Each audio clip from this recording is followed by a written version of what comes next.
ஆதியாகமம் 27ஆம் அதிகாரம். ஈசாக்கு முதிர் வயதானதினால் அவன் கண்கள் இருளடைந்து பார்வையற்று போனபோது அவன் தன் மூத்த குமாரனாகிய ஏசாவை அழைத்து, என் மகனே என்றான். அவன், இதோ இருக்கிறேன் என்றான். அப்பொழுது அவன், நான் முதிர் வயதானேன், என் மரணம் இன்ன நாளில் என்று அறியேன்.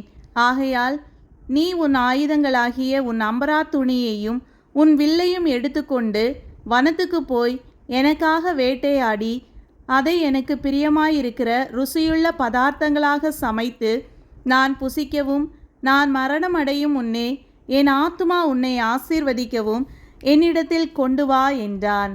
ஈசாக்கு தன் குமாரனாகிய ஏசாவோடே பேசுகையில் ரெபேக்காள் கேட்டுக்கொண்டிருந்தாள்.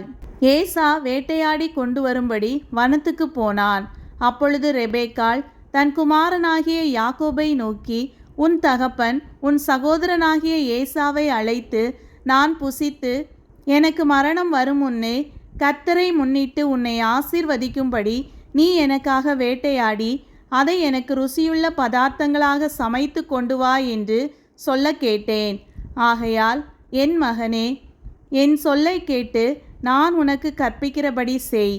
நீ ஆட்டு மந்தைக்கு போய் 2 நல்ல வெள்ளாட்டு குட்டிகளை கொண்டு வா. நான் அவைகளை உன் தகப்பனுக்கு பிரியமானபடி ருசியுள்ள பதார்த்தங்களாக சமைப்பேன்.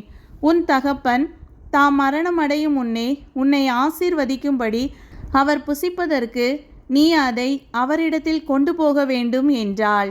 அதற்கு யாக்கோபு தன் தாயாகிய ரெபேக்காளை நோக்கி, என் சகோதரனாகிய ஏசா ரோமம் மிகுந்தவன், நான் ரோமம் இல்லாதவன்.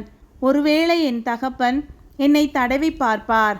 அப்பொழுது நான் அவருக்கு எத்தனாய் காணப்பட்டு என்மேல் ஆசீர்வாதத்தை அல்ல சாபத்தை வரப்பண்ணி கொள்வேனே என்றான். அதற்கு அவன் தாய், என் மகனே, உன்மேல் வரும் சாபம் என்மேல் வரட்டும். என் சொல்லை மாத்திரம் கேட்டு நீ போய் அவைகளை என்னிடத்தில் கொண்டு வா என்றாள். அவன் போய் அவைகளை பிடித்து தன் தாயினிடத்தில் கொண்டு வந்தான். அவனுடைய தாய் அவன் தகப்பனுக்கு பிரியமானபடி ருசியுள்ள பதார்த்தங்களை சமைத்தாள்.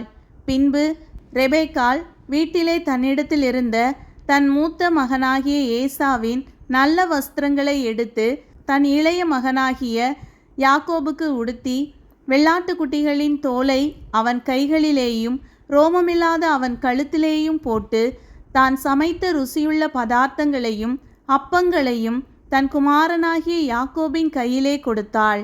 அவன் தன் தகப்பனிடத்தில் வந்து, என் தகப்பனே என்றான். அதற்கு அவன், இதோ இருக்கிறேன், நீ யார் என் மகனே என்றான். அப்பொழுது யாக்கோபு தன் தகப்பனை நோக்கி, நான் உமது மூத்த மகனாகிய ஏசா, நீர் எனக்கு சொன்னபடியே செய்தேன். உம்முடைய ஆத்துமா என்னை ஆசிர்வதிக்கும்படி நீர் எழுந்து உட்கார்ந்து நான் வேட்டையாடி கொண்டு வந்ததை புசியும் என்றான். அப்பொழுது ஈசாக்கு தன் குமாரனை நோக்கி, என் மகனே, இது உனக்கு இத்தனை சீக்கிரமாய் எப்படி அகப்பட்டது என்றான்.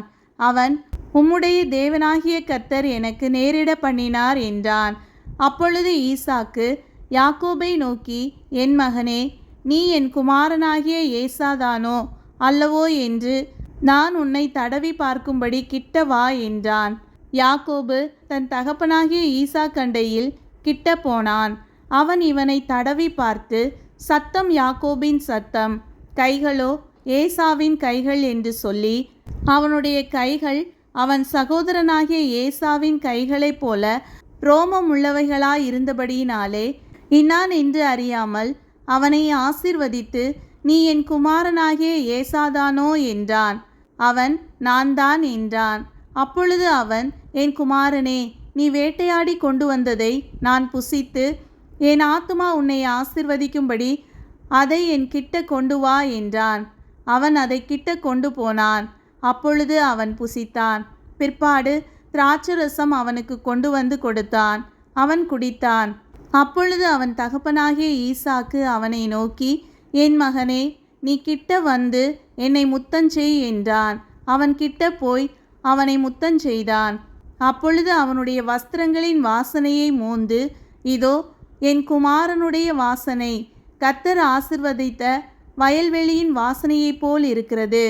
தேவன் உனக்கு வானத்து பனியையும் பூமியின் கொழுமையையும் கொடுத்து மிகுந்த தானியத்தையும் திராட்சரசத்தையும் தந்தருளுவாராக. ஜனங்கள் உன்னை சேவிக்கவும் ஜாதிகள் உன்னை வணங்கவும் கடவர்கள். உன் சகோதரருக்கு எஜமானாயிருப்பாய். உன் தாயின் பிள்ளைகள் உன்னை வணங்குவார்கள். உன்னை சபிக்கிறவர்கள் சபிக்கப்பட்டவர்களும் உன்னை ஆசீர்வதிக்கிறவர்கள் ஆசீர்வதிக்கப்பட்டவர்களுமாயிருப்பார்கள் என்று சொல்லி அவனை ஆசீர்வதித்தான். ஈசாக்கு யாக்கோபை ஆசீர்வதித்து முடிந்தபோது யாக்கோபு தன் தகப்பனாகிய ஈசாக்கின் சமூகத்தை விட்டு புறப்பட்ட உடனே அவன் சகோதரனாகிய ஏசா வேட்டையாடி வந்து சேர்ந்தான். அவனும் ருசியுள்ள பதார்த்தங்களை சமைத்து தன் தகப்பன் அண்டைக்கு கொண்டு வந்து தகப்பனை நோக்கி, உம்முடைய ஆத்துமா என்னை ஆசீர்வதிக்கும்படி என் தகப்பனார் எழுந்திருந்து உம்முடைய குமாரனாகிய நான் வேட்டையாடி கொண்டு வந்ததை புசிப்பாராக என்றான். அப்பொழுது அவன் தகப்பனாகிய ஈசாக்கு, நீ யார் என்றான். அதற்கு அவன், நான் உமது மூத்த மகனாகிய ஏசா என்றான். அப்பொழுது ஈசாக்கு மிகவும் பிரமித்து நடுங்கி, வேட்டையாடி எனக்கு கொண்டு வந்தானே, அவன் யார்? நீ வருமுன்னே அவை எல்லாவற்றிலும் நான் புசித்து அவனை ஆசீர்வதித்தேனே, அவன் ஆசீர்வதிக்கப்பட்டவனாகவும் இருப்பான் என்றான். ஏசா தன் தகப்பனுடைய வார்த்தைகளை கேட்டவுடனே மிகவும் மனங்கசந்து உரத்த சத்தமிட்டு அலறி தன் தகப்பனை நோக்கி, என் தகப்பனே, என்னையும் ஆசீர்வதியும் என்றான். அதற்கு அவன், உன் சகோதரன் தந்திரமாய் வந்து உன்னுடைய ஆசீர்வாதத்தை பெற்றுக்கொண்டான் என்றான். அப்பொழுது அவன் பெயர் யாக்கோபு என்னப்படுவது சரியல்லவா? இதனோட 2 தரம் என்னை மோசம் போக்கினான். என் சேஷ்ட புத்திரபாகத்தை எடுத்துக்கொண்டான். இதோ இப்பொழுது என் ஆசீர்வாதத்தையும் வாங்கி கொண்டான் என்று சொல்லி, நீர் எனக்கு ஒரு ஆசீர்வாதத்தையாகிலும் வைக்கவில்லையா என்றான். ஈசாக்கு ஏசாவுக்கு பிரதியுத்தரமாக, இதோ நான் அவனை உனக்கு எஜமானாக வைத்தேன். அவன் சகோதரர் எல்லாரையும் அவனுக்கு ஊழியக்காரராக கொடுத்து அவனை தானியத்தினாலும் திராட்சரசத்தினாலும் ஆதரித்தேன். இப்பொழுதும் என் மகனே, நான் உனக்கு என்ன செய்வேன் என்றான்.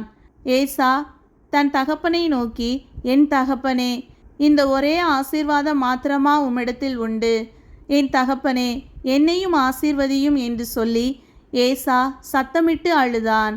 அப்பொழுது அவன் தகப்பனாகிய ஈசாக்கு அவனுக்கு பிரதியுத்தரமாக, உன் வாசஸ்தலம் பூமியின் சாரத்தோடும் உயர வானத்திலிருந்து இறங்கும் பனியோடும் இருக்கும். உன் பட்டயத்தினாலே நீ பிழைத்து உன் சகோதரனை சேவிப்பாய். நீ மேற்கொள்ளும் காலம் வரும்போதோ உன் கழுத்தில் இருக்கிற அவனுடைய நுகத்தடியை முறித்து போடுவாய் என்றான். யாக்கோபை தன் தகப்பன் ஆசீர்வதித்தது நிமித்தம் ஏசா யாக்கோபை பகைத்து, என் தகப்பனுக்காக துக்கிக்கும் நாட்கள் சீக்கிரமாய் வரும். அப்பொழுது என் சகோதரனாகிய யாக்கோபை கொன்று போடுவேன் என்று ஏசா தன் இருதயத்திலே சொல்லி கொண்டான். மூத்த மகனாகிய ஏசாவின் வார்த்தைகள் ரெபேக்காளுக்கு அறிவிக்கப்பட்டது. அப்பொழுது அவள் தன் இளைய மகனாகிய யாக்கோபை அழைத்து, உன் சகோதரனாகிய ஏசா உன்னை கொன்று போட நினைத்து தன்னை தேற்றிக் கொள்ளுகிறான். ஆகையால் என் மகனே, நான் சொல்வதை கேட்டு எழுந்து புறப்பட்டு ஆரானில் இருக்கிற என் சகோதரனாகிய லாபானிடத்துக்கு ஓடிப்போய் உன் சகோதரனுடைய கோபம் தணியும் மட்டும் சில நாள் அவனிடத்திலே இரு. உன் சகோதரன் உன்மேல் வைத்த கோபம் தணிந்து நீ அவனுக்கு செய்ததை அவன் மறந்தபின் நான் ஆள் அனுப்பி அவ்விடத்திலிருந்து உன்னை அழைப்பிப்பேன். நான் ஒரே நாளில் உங்கள் இருவரையும் ஏன் இழந்து போக வேண்டும் என்றாள். பின்பு ரெபேக்காள் ஈசாக்கை நோக்கி, ஏத்தின் குமாரத்திகளின் நிமித்தம் என் உயிர் எனக்கு வெறுப்பாயிருக்கிறது. இந்த தேசத்து பெண்களாகிய ஏத்தின் குமாரத்திகளில் யாக்கோபு ஒரு பெண்ணை கொள்வானானால் என் உயிர் இருந்து ஆவதென்ன என்றாள்.